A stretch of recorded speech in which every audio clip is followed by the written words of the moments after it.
सत साहिब। क्या शुभ नाम है जी आपका? विकास दास। कहाँ से आए हैं? मेरा गांव सिंहपुरा है, रोहतक के पास है।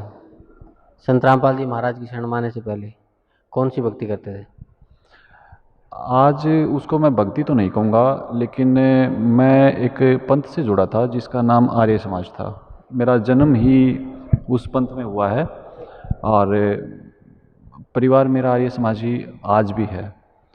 और सदगुरु रामपाल जी महाराज की दया से मैं आर्य समाज के प्रकोप से बच गया, लेकिन मेरा परिवार आज सारा आर्य समाज को फॉलो करता है। सिंहपुरा में गुरुकुल है एक, जो आप रोहतक से आओगे तो ऑन रोड है, जींद रोड पर। और वो गुरुकुल मेरे पापा ने ही वो ज़मीन दान में दी है और भवन निर्माण इत्यादि का कार्य भी करवाया है। और पूरी तौर पर हम आर्य समाज में समर्पित थे। मेरी शिक्षा भी गुरुकुल से है, मैंने मैट्रिक गुरुकुल से ही की थी। और वहीं हम जिस प्रकार की भी दयानंद ने जो साधना बताई थी उसी को करते थे। और इसमें ऐसा तो भक्ति वाली बात कोई भी नहीं थी। आर्य समाज में दो ही बातों का ख्याल रखा जाता है, एक तो अपना कुर्सी या पद को कैसे बचा के रखें, और दूसरा दान या जिसको मैं कहूँगा चंदा इकट्ठा करने का कोई फंडा कैसे बनाया जाए, गऊओं के नाम पे बनाया जाए या किसी शिक्षा गुरुकुल के नाम पे बनाया जाए। तो भक्ति कोई भी नहीं थी, ये मैं आज समझ पा रहा हूँ। भक्ति सिर्फ एक ही है जो सतगुरु रामपाल जी महाराज बताते हैं। संत संत रामपाल जी महाराज से जुड़ने से पहले महर्षि दयानंद जी को आप क्या मानते थे? महर्षि दयानंद को मैं ऋषि मानता था, और ऐसा ऋषि की परिभाषा आर्य समाज में ये बताई जाती है कि जिसका परमात्मा से साक्षात्कार हो चुका हो और जिसने धर्म को जान लिया हो। और मैं उनका फॉलोअर था और अंधविश्वास करता था इस बात पे कि जो स्वामी दयानंद ने कह दिया वो अक्षर अक्षर सत्य है। और तमाम हिंदुस्तान में सिर्फ एक दयानंद ही ऐसे हुए हैं जिनको परमात्मा का ज्ञान हुआ है, और उन्होंने उस सारे ज्ञान को अपनी पुस्तक सत्यार्थ प्रकाश या दूसरी पुस्तकों के माध्यम से समाज को दिया है। संत रामपाल जी महाराज की शरण में कैसे आए? संत रामपाल जी महाराज की शरण में आने की कहानी 2006 के आसपास शुरू हुई। संत रामपाल जी महाराज ने स्वामी दयानंद के बहुत सारे विषयों पर आपत्ति टिप्पणियाँ और एक ऐसा मंच तैयार किया, एक ऐसी अद्भुत शुरुआत की जो शायद इतिहास में कभी नहीं हुई।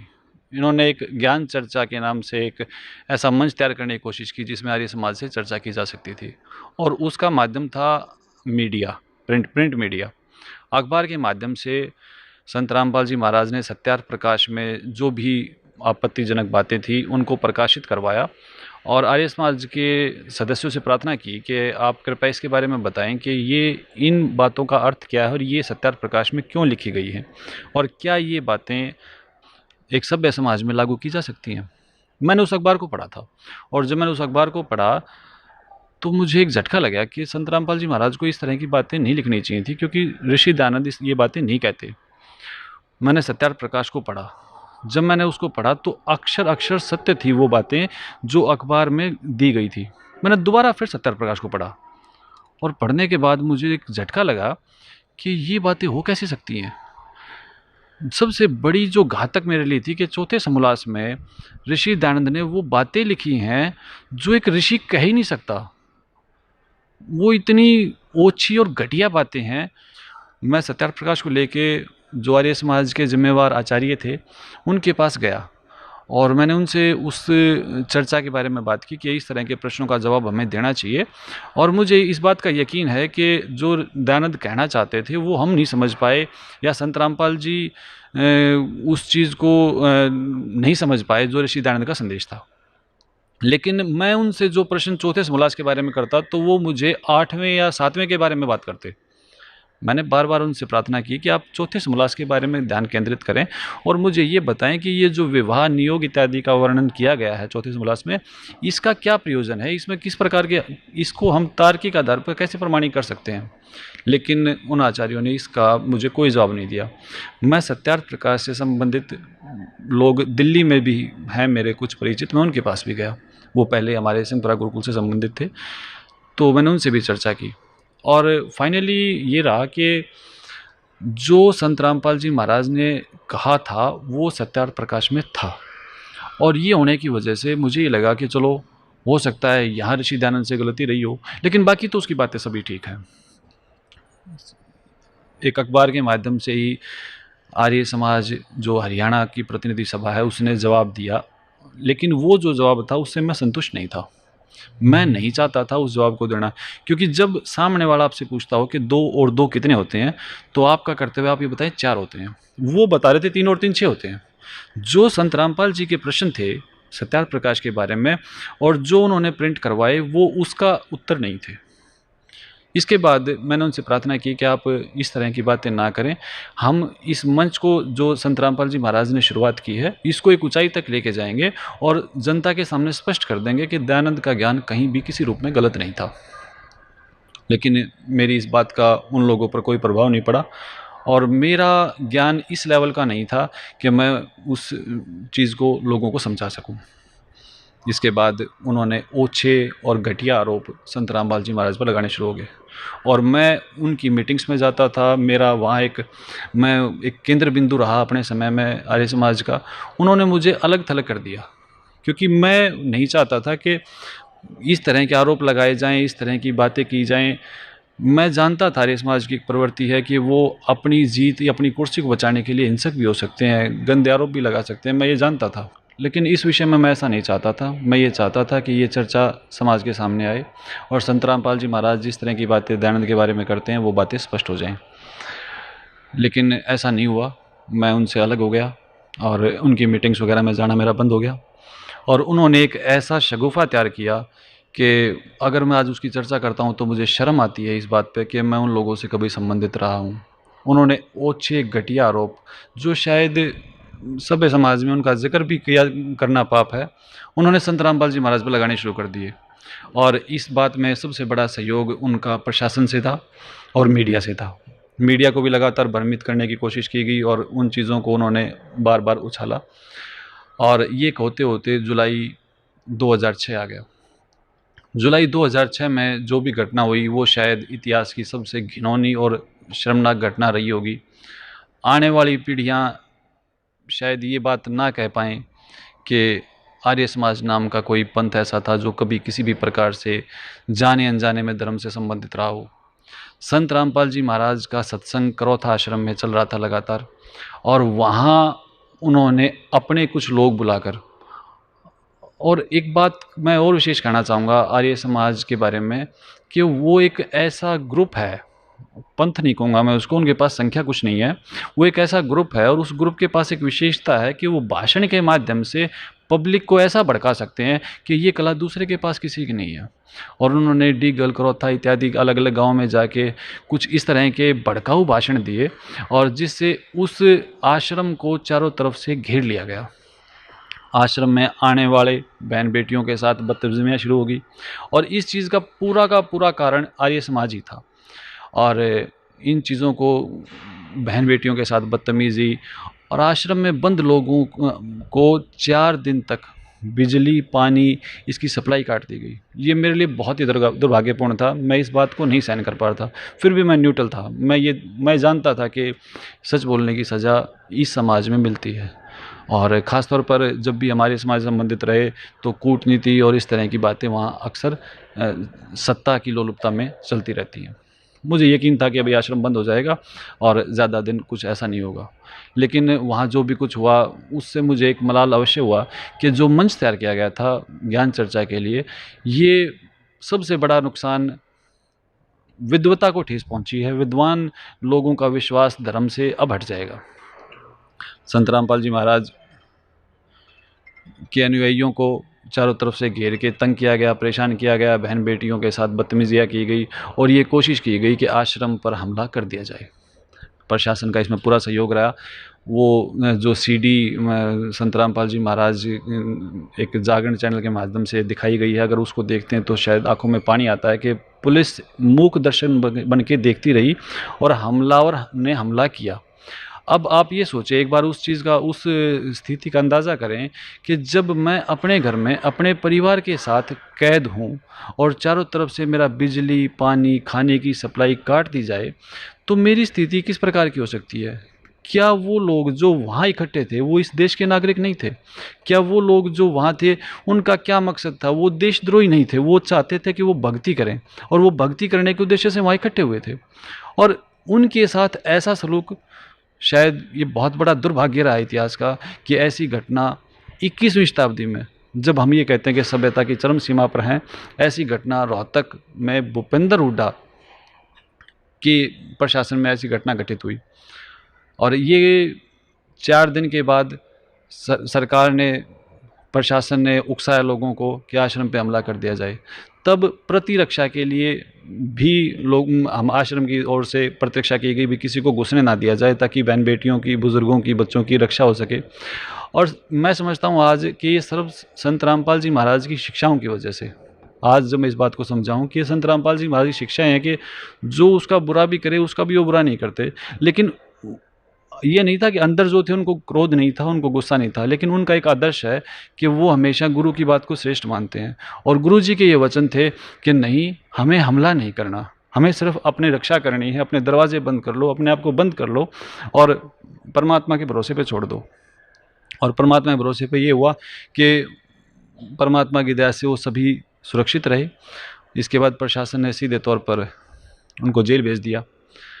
तो जेल भेजने तक मैं समझता था कि यहाँ तक बात ख़त्म हो जाएगी, लेकिन उसके बाद भी भक्तों के साथ बदतमीज़ी और धरपकड़ शुरू होगी पुलिस के द्वारा।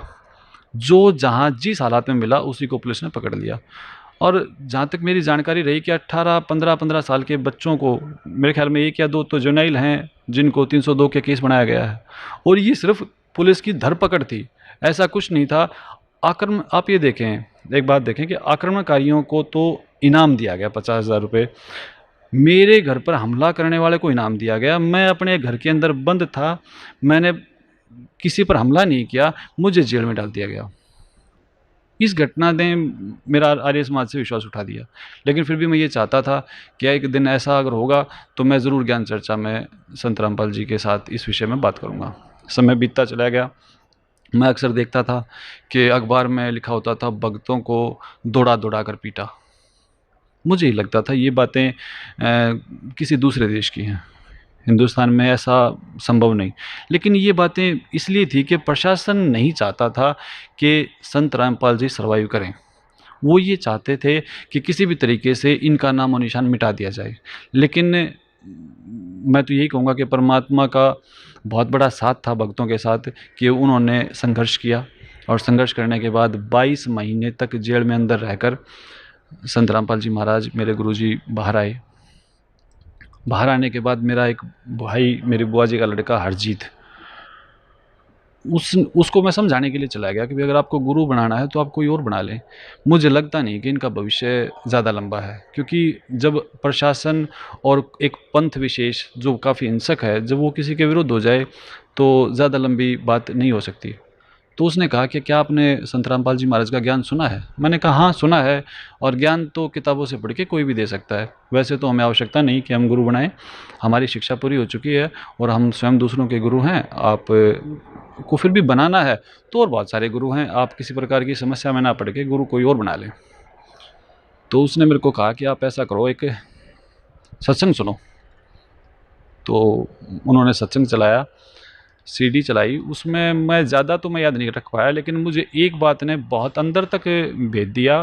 वो शब्द थे, कौन ब्रह्मा का पिता है और कौन विष्णु की माँ, शंकर का दादा कौन है हमको दे बता।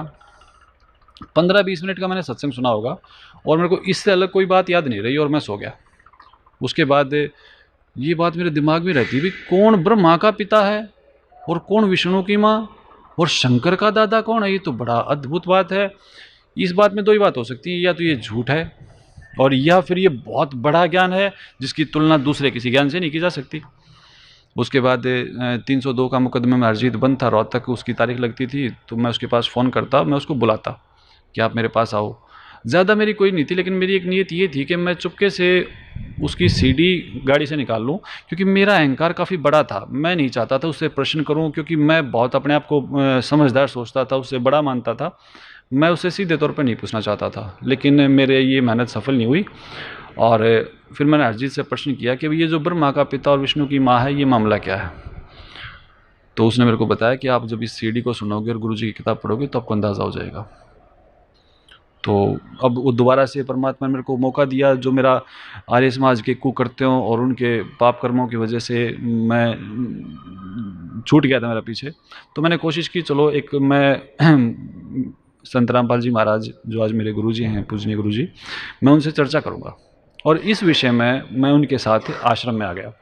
आश्रम में आने के बाद मुझे कहा गया कि आपको ना नाम लेना आवश्यक है। नाम लेने के बाद गुरुजी सबसे मिलते हैं, और गुरुजी का समय इतना ज़्यादा व्यस्त होता है कि शिष्यों से ही मिलना पूरा नहीं हो पाता। बाहर के लोगों के लिए उनके पास समय की कमी के कारण नहीं मिल पाते वो। मैंने कहा कोई बात नहीं, मैंने सिर्फ ये सोच के कि ये गेट पास है, आप कहीं भी जाते हो किसी से मिलने तो वहाँ की कुछ फॉर्मेलिटीज़ होती हैं, आपको वो पूरी करनी है। और मैंने उस फॉर्मेलिटी को पूरी किया। अंदर गए, संत रामपाल जी महाराज एक आसन पर विराजमान थे। वहाँ ज्ञान चर्चा तो नहीं कहूँगा मैं उस वक्त को, लेकिन परिचय अवश्य हुआ।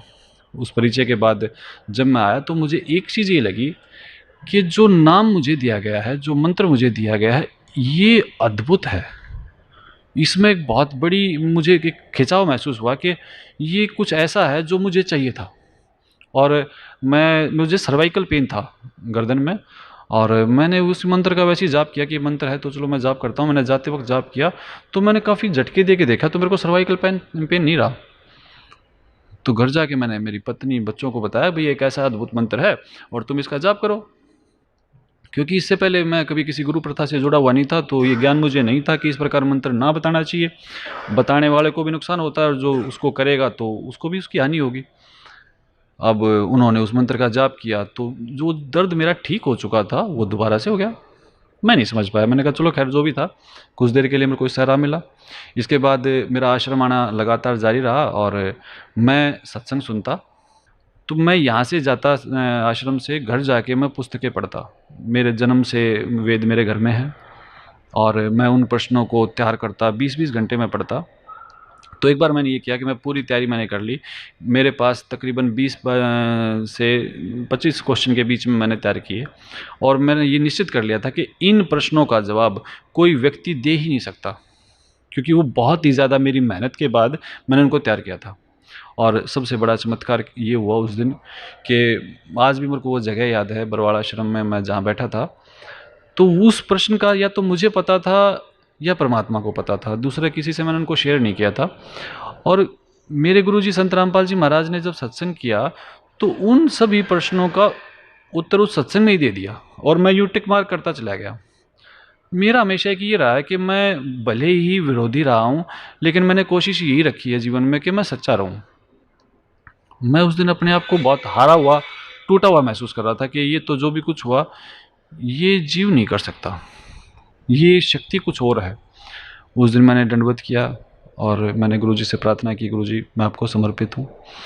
और वहाँ से फिर मैंने ज्ञान को समझने की और इससे आगे की बात शुरू हुई। तो आर्य समाज के बारे में तो मैं सिर्फ ये कहूँगा कि कुछ ऐसे दुष्ट लोगों की एक मंडली है, उनके पास कोई जन समर्थन नहीं है, लेकिन उनके पास भड़काऊ भाषण है जिससे वो कुछ लोगों को भावुक करके कुछ कुछ देर के लिए अपने साथ जोड़ लेते हैं। अब बात रही दयानंद के बारे में, तो दयानंद के बारे में गुरुजी सत्संग करते और उन सभी विषयों को स्पष्ट करते जो सत्यार्थ प्रकाश में लिखे थे। गुरुजी का बड़ा ही एक ऐसा मेथड है कि आप अनजान से अनजान आदमी को समझा सकते हो। सत्यार्थ प्रकाश खोलते और खोल के फिर दिखाते कि देखो इसमें ये लिखा हुआ है, और फिर वेद खोलते। और वेद जो है कोई वेद समस्या नहीं है, लेकिन आर्य समाज ने वेदों को एक समस्या बना रखा था कि वेद एक ऐसी चीज़ है जिनको समझने के लिए आपको संस्कृत का बहुत बड़ा प्रकांड पंडित या कुछ ऐसा ज़रूर होना पड़ेगा और तभी आप वेदों को समझ पाओगे। लेकिन सबसे अद्भुत बात यह है कि वो जब हिंदी में अनुवादित हैं तो उसमें संस्कृत का प्रकांड पंडित होने की बात कोई ज़्यादा बड़ी नहीं है। गुरुजी बताते देखो वेद जो कहते हैं वो ये कहते हैं और सत्यार्थ प्रकाश कहती है वो ये कहते हैं। अब ये तुलना एकदम स्पष्ट थी और इसमें किसी भी प्रकार का कोई भी संशय नहीं था। सर पहले आप आर्य समाजी थे? अब संत रामपाल जी महाराज से जुड़े हुए हैं, जी। तो पहले भी आपने वेदों को पढ़ा जी। और आज भी आप वेदों को पढ़ते होंगे, तो क्या आप मानते हैं कि स्वामी दयानंद को वेदों का ज्ञान था? देखो, वेदों का ज्ञान होना तो एक बहुत बड़ी बात है कि स्वामी दयानंद को वेदों का ज्ञान था। मैं तो आज ये मानता हूँ कि स्वामी दयानंद को संस्कृत का भी ज्ञान नहीं था। जब आप देखो, एक सीधी सी बात है, उसको बड़ी सरल भाषा में मैं कहने का प्रयास करूंगा। जब आप किसी पुस्तक का अनुवाद करते हो, वो पुस्तक पहले से किसी और भाषा में है और आप उसको अपनी किसी भाषा में अनुवादित करते हो, तो आपको ये कोई अधिकार नहीं है कि आप उसमें से किसी भी एक अक्षर को छोड़ दो, या उसमें अपना कोई पहले से आपकी कोई धारणा है आप उसको उसमें लागू कर दो। आपका धर्म ये कहता है कि आप उस पुस्तक के एक एक अक्षर का वो अनुवाद करो जो उसका मकसद है। अब दयानंद ने जब वेदों का अनुवाद करना शुरू किया, तो उससे पहले उसकी धारणा बन चुकी थी नकली गुरुओं के पास जाके कि परमात्मा निराकार है। उसने पूरे वेद में कोशिश की है अनुवाद करते वक्त। दयानंद वेदों का निर्माता नहीं, अनुवादक था। और अनुवादक भी कितने वेद का? एक यजुर्वेद और आधारिक वेद। इसके अनुवाद में उसका पूरा प्रयास ये रहा कि मैं कहीं भी किसी भी प्रकार से परमात्मा को साकार ना लिखूं। एक अग्नि तनु रसी के नाम से मंत्र है जिसमें स्पष्ट होता है कि परमात्मा साकार है। उसने इन 3 शब्दों को ही लुप्त कर दिया। जब आप वेद को पढ़ेंगे तो उसमें ब्रैकेट में संस्कृत के शब्द और ब्रैकेट से बाहर हिंदी के शब्द लिखे हुए हैं, और उसमें अग्नि तनु रसी शब्द होना चाहिए था, उसमें वो शब्द ही नहीं है। तो उसका एक बहुत बड़ा धोखा उसने लोगों को दिया है, और ऐसा धोखा उसको नहीं देना चाहिए था। अगर आपको कोई विषय नहीं आता, आपको उसकी जानकारी नहीं है, तो आप उसके लिए मना कर सकते हो, कोई दबाव उसके ऊपर नहीं था। लेकिन मैं समझता हूँ दयानंद बहुत ही धोखेबाज था, और दयानंद ने जो भी कुछ किया वो तो किया, लेकिन उसके अनुयायियों ने तो ऐसा उसके बारे में ऐसा प्रचार किया कि आने वाले समाज को सोचने का मौका ही नहीं दिया कि दयानंद क्या था। आप दयानंद का जीवन परिचय पढ़िए, और आप दयानंद के बारे में जो भी जानकारी जहाँ से भी लेंगे, तो उसके बाद आपको ये लगेगा कि वो एक अच्छा व्यक्ति भी नहीं था। उसके जो नियम थे वो सभ्य समाज के अनुकूल थे ही नहीं। जब एक बहुत ही साधारण सी बात है, इसको सभी समझते हैं कि नशा करना बहुत गलत है। आप एक बच्चे से पूछेंगे तो वो कहेगा कि नहीं, हुक्का और ये नशा इत्यादि तंबाकू का सेवन करना गलत है। और दयानंद इनका सेवन करता था, और सेवन भी उस वक्त करता था जब वो अपने आप को ये मानता था कि मैं ज्ञानी हो चुका हूँ, मैंने चावल छोड़ दिए हैं, मैंने योग करना शुरू कर दिया है, मैं दूध पीता हूँ। और फिर कहता मैं भांग भी इतनी ज़्यादा पीता हूँ कि मैं बेसुध हो जाता था। यानी कि योगी अपने आप को वो साबित करना चाहता है, और फिर उसको ये ज्ञान नहीं है कि आपको भांग का सेवन नहीं करना चाहिए। और सेवन, ये आर्य समाजी बहाना करते हैं मेरे मित्र जो आर्य समाज में है, कि वो थोड़ी बहुत दवाई के रूप में ले लिया करता। लेकिन उसके जीवन की खुद की उसकी आत्मकथा मेरे पास उसका एक प्रमाण भी है। उसमें खुद उसने अपने हाथ से लिखा है कि इतनी ज़्यादा पीता था कि बेसुध हो जाता था। अब आप खुद ये अंदाज़ा लगाओ कि भी ऐसा व्यक्ति जो भांग का सेवन इतनी अत्यधिक मात्रा में करता हो, फिर आपको ऋषि कहना शुरू कर दें। देखो, कुछ कुछ तो आपको चाहिए। और दयानंद का स्टेटस किसी भी प्रकार से ऐसा नहीं था, लेकिन उसके अनुयायियों ने क्या किया कि भाई किसी भी प्रकार से हमें अपनी रोजी रोटी चलानी है। उस वक्त हमारा जो समाज था वो इतना ज़्यादा पढ़ा लिखा नहीं था। हमारे बुज़ुर्ग, आदरणीय बुज़ुर्ग जो उन्होंने ऐसे कैसे ये मान लिया कि ज़रूर ये शिक्षित व्यक्ति हैं और ये जो भी कहते होंगे वो सत्य कहते होंगे। अब संत रामपाल जी ने, जब मेरे गुरुजी महाराज ने सब विषयों ग्रंथों का अध्ययन किया, तो उनको ये लगा कि वेद एक ऐसा प्रमाण है परमात्मा के बारे में जिसमें हमें काफ़ी सहयोग मिल सकता है संगत को समझाने के लिए। और जब उन्होंने वेदों को उठाया तो दयानंद के द्वारा अनुवादित वेद बिल्कुल गलत, और ऐसा उसने मैं एक सिंपल भाषा में कहना चाहूँगा कि अड़ंगा कर दिया एक ऐसी पवित्र पुस्तक का जिसका बहुत ही सुंदर, बहुत ही अच्छा अर्थ होना था, लेकिन अपनी भावना से ग्रसित एक बीमार, मनोरोगी, मनोवैज्ञानिक रूप से कमज़ोर व्यक्ति ने उस वेदों के अनुवाद का ऐसा अनर्थ कर दिया कि शायद मेरे गुरुजी से पहले कोई भी उसके इस बात को समझ ही नहीं पाया। आप खुद भी, मैं आपसे प्रार्थना करता हूँ, वेद हिंदी में हैं, हर जगह मिलते हैं, आप उसको उस वेद मंत्र का अर्थ पढ़ के देखें और फिर मेरे को ये बता दे कि मेरे को समझ में आ गया। अरे हिंदी भाषा है, हिंदी भाषा को भी ऐसे इस तरीके से लिखा है कि आप उसको नहीं समझ सकते। अब वेदों की ज्ञान, परमात्मा की बातें, ये तो बहुत दूर की बात है। संस्कृत का अनुवाद भी जो व्यक्ति ढंग से ना कर पाए उसको वेद ज्ञानी कहना तो मैं समझता हूँ गलत है। ऐसा बिल्कुल नहीं है, वेद ज्ञानी वो बिल्कुल नहीं था। परमात्मा की उसको कोई जानकारी नहीं थी। और उसको क्या, मैं तो आज मेरे गुरुजी महाराज की कृपा से ये जान गया हूँ कि दयानंद आनंद को नहीं, परमात्मा की जानकारी किसी को भी नहीं रही। परमात्मा की जानकारी के लिए सबसे बड़ी बात है कि वो स्वयं आते हैं और अपनी जानकारी स्वयं देते हैं। कभी भी ऐसा संभव नहीं हो सकता, जीव की क्षमता नहीं है कि वो परमात्मा के बारे में जानकारी रख सके। अब आर्य समाज के बारे में तो आप जानते ही हैं कि क्रोथा कांड जैसा घृणित अपराध उन्होंने किया है। उनके पास भक्ति विधि तो कोई नहीं है, किसी भी प्रकार का कोई भी आर्य समाजी कोई भी भक्ति नहीं करता, स्पष्ट है ये। उनके पास लोगों को भ्रमित करने का, एक समुदाय को मजबूत करने का एक तरीका है कि वो एक हवन करते हैं और उस हवन में लकड़ियाँ और वो सब करते हैं, ताकि उससे उनका मकसद ये कि ऐसा दिखावा हो जाए कि जिससे लोग उन पर केंद्रित हो जाएं। बाकी कोई भी भक्ति विधि, मैं, मेरे मित्र हैं आर्य समाज में, मैं उनसे बहुत बारी प्रार्थना कर चुका हूँ कि मुझे बता तो दो कि दयानंद ने भक्ति की विधि बताई क्या थी, और ऐसी कौन सी घटना थी जिसमें दयानंद का परमात्मा से साक्षात्कार हुआ था। भाई वो कितनी आयु के थे, किस जगह पर थे जहाँ पर परमात्मा प्रकट हुए और उनको परमात्मा का साक्षात्कार हुआ। देखो, जैसे हमें गुरुजी, मेरे गुरुजी बताते हैं कि दादू साहिब को साबरकांठा में मिले, गीसा जी को खेकड़ा में मिले, आदरणीय गिरिदास जी साहिब को छुड़ानी गांव में परमात्मा मिले, और उसके जब उनको परमात्मा मिले उसके बाद उनके जीवन में इस तरह का परिवर्तन हुआ। तो मैं ये जानना चाहता हूँ कि दयानंद को परमात्मा मिले कब, या उनको अनुभव कैसे हुआ। और सबसे बड़ी बात कि जब आप बताते ही निराकार हो, क्या निराकार कोई भी वस्तु है, निराकार है, क्या निराकार से मिला जा सकता है? निराकार से मिला जा सकता नहीं, लेकिन वो इस बात को समझना चाहते नहीं। उन्हें पता है, वो निश्चित तौर पे ये जानते हैं कि संत रामपाल जी महाराज के ज्ञान का कोई तोड़ नहीं है, वो जानते हैं, वो परिचित हैं, लेकिन उनकी मजबूरी, उनके निजी स्वार्थ है। मैं ये नहीं कहूँगा कि वो अनजान है, लेकिन निश्चित तौर पर उन्हें पता है, लेकिन उनके स्वार्थ बीच में आड़े आए हुए हैं और वो बाधा बने हुए हैं उन लोगों को आने में। लगातार आज भी मैं समझता हूँ इतनी बड़े बड़े बातें हुई हैं, और एक आप ये देखें कि भंडारा तो एक ऐसी चीज़ है जो आपके वैसे भी साधारण सांसारिकता में कहीं चल रहा है तो इंसान ये कोशिश करता है कि वहाँ मैं कोई योगदान कर दूँ, और योगदान करने का सामर्थ्य नहीं है तो कम से कम मैं उसमें कोई बाधा तो ना बनूं। करोथा आश्रम में एक सदावर्त, एक भंडारा तो चल रहा था ना, जो स्पष्ट रूप से सभी गांव वालों को, आसपास वालों को पता था कि एक भंडारा चल रहा है, और एक परम संत के सत्संग वचन चल रहे थे। उनको इतनी शर्म नहीं आई, भाई कम से कम तुम ये तो कार्य ना करो, ये भंडारा तो तुम बंद ना करो, ये सत्संग के जो वचन, ये भक्ति करने की प्यासी जो आत्माएं हैं ये यहाँ इकट्ठा होती हैं, ऐसे कर्म तो उनको ना करने चाहिए थे। और उसके बाद फिर क्या दावे करते हैं कि कभी क्रोधाश्रम को नहीं खुलने देंगे।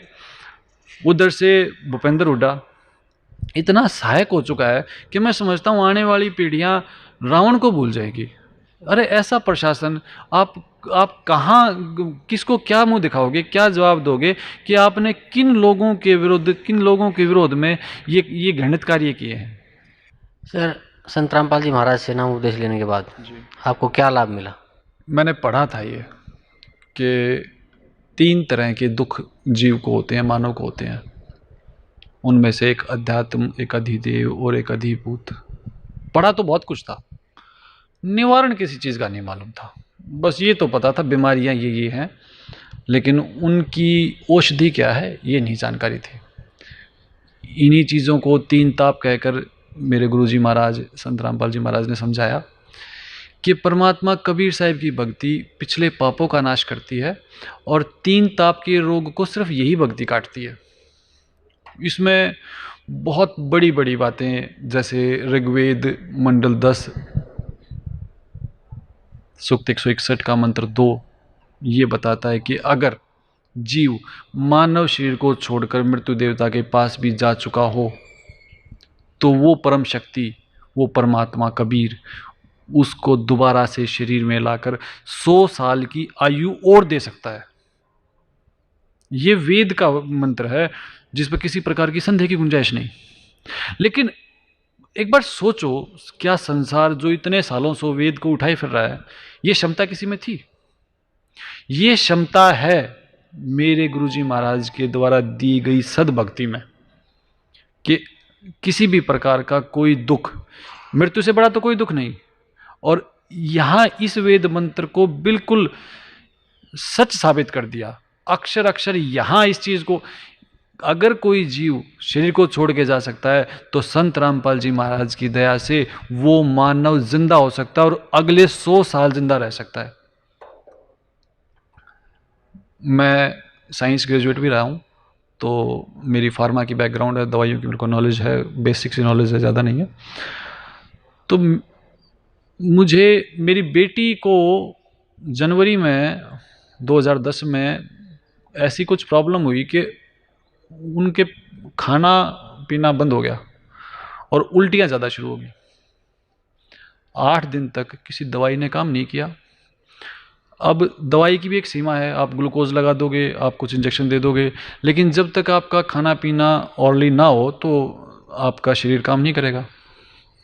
लेकिन तब तक मेरे गुरुजी की दया इतनी हो चुकी थी कि मैं इनके सामर्थ्य को किसी न किसी लेवल पे समझ चुका था। 8 से 10 दिन तक उसके हालात घर पर ये रहे, तमाम दवाइयाँ जो भी कुछ थी वो किसी प्रकार के असरकारक नहीं रही। आश्रम में हम आए, गुरुजी से प्रार्थना हुई, और उस बच्ची ने, उस वक्त उसकी उम्र ऐसी 8-9 साल की थी, उसने भरपेट भोजन किया। मैं भी फिर भी ये नहीं कहूँगा कि मेरे गुरुजी इतना ही कर सकते, वो कुछ भी कर सकते हैं। आज मेरा परिवार जो आर्य समाज से शापित है,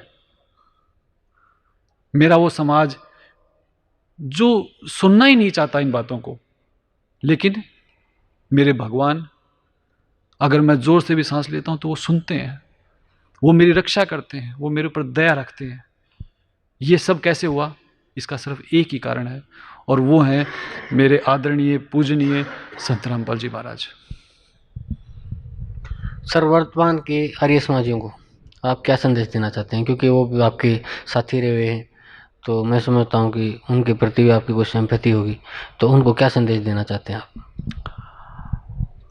मैं सिंपैथी तो नहीं कहूँगा उन बातों को, क्योंकि मैं घृणा करता हूँ उस समाज से जिसने मानवता को त्याग कर इतने घृणित पाप किए हैं। क्रोथा कांड जैसा घृणित अपराध उन्होंने किया है, लेकिन फिर भी मेरे गुरुजी की मर्यादाएं हैं, शिक्षाएं हैं, और आज मेरे गुरुजी मुझे सिखाते हैं कि जो तो को काटा बो है वाको बो तू फूल। उन्होंने लाख बुरा किया हमारा, आज भी कर रहे हैं, जितनी भी वो कर सकते हैं उससे ज़्यादा कर रहे हैं।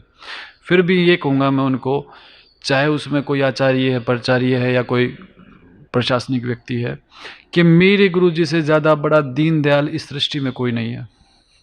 आपके पास ये मौका इस मानव शरीर में रहते रहते है कि आप इनके चरणों में आकर माफ़ी मांग लें, इनके शिष्य बन जाएं और कबीर परमात्मा की सद्भक्ति कर लें, तो आपके ऐसे घृणित पाप जो आज से पहले शायद किसी ने ना किए हों, उनको भी ये परमात्मा कबीर काट सकते हैं। लेकिन अगर आप लेट हो गई और आपका मानव शरीर छूट गया, तो मुझे जितने सत्संग मैंने गुरुजी महाराज के सुने हैं, मेरे गुरुजी ने हमें जो शिक्षा दी है उसके अनुसार मैं समझता हूँ कि युगों युगों तक, असंख्य युगों तक कोई ठोर ठिकाना नहीं है। आप मेरे गुरुजी का सत्संग एक डीवीडी है, आप उस डीवीडी में जो आप सुनेंगे तो आपकी सारी चीज़ें क्लियर हो जाएंगी। वो कहते हैं, कबीर साहब की वाणी है कि झूठे गुरु की माँ मुंडू, जिससे संशय ना जाए। मेरे गुरुजी का दयानंद पर एक सत्संग, वो सुनने के बाद आप दयानंद का जिक्र करना ही ठीक नहीं समझेंगे। और ये मेरा दुर्भाग्य है, मैं आर्य समाज में पैदा हूँ, पर इतना आवश्यक है कि एक प्रायश्चित का मौका आज मेरे पास है। मेरा जीवन शेष है कि जो भी मैं आर्य समाज में रहते हुए जो पाप, जो बुराइयां हुई, आज ये मौका आपने दे दिया कि मैं इस शेष जीवन में ये प्रायश्चित करूँगा कि मेरी आने वाली पीढ़ियाँ कभी भी आर्य समाजी ना कहलाएं। क्योंकि इससे बड़ी, इस शब्द का अर्थ ठीक है लेकिन ये पंथ गलत है।